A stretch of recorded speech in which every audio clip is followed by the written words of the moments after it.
યા દેવી સર્વભૂતેષુ માતૃરૂપેણ સંસ્થિતા નમસ્તસ્યૈ નમસ્તસ્યૈ નમસ્તસ્યૈ નમો નમઃ.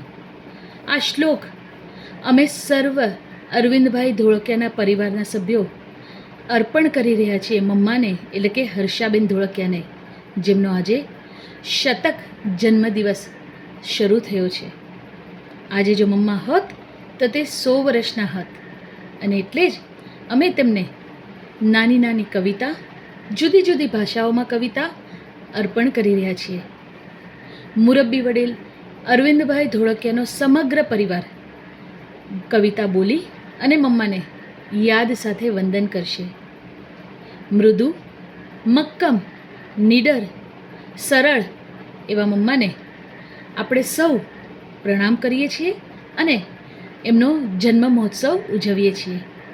અને આજે આપણી સાથે આ જન્મોત્સવને ઉજવવા માટે સૌથી પહેલી કવિતા છે એ વિવાન રજૂ કરશે, કારણ કે મમ્મા સાથે વિવાન પોતાનો જન્મદિવસ શેર કરે છે, કહીએ કે સાથે ઉજવે છે. આજે વિવાનનો પણ જન્મદિવસ છે, એટલે આ જન્મ શતાબ્દી મહોત્સવ વિવાનની કવિતા દ્વારા શરૂ થશે. અમે લોકો નમ્ર પ્રયાસ કરી રહ્યા છીએ. આશા રાખીએ છીએ કે તમને બધાને ખૂબ ગમશે. આપણે સહુ મમ્માને યાદ કરી અને એમને આ બધી જ કવિતાઓ અર્પણ કરશું.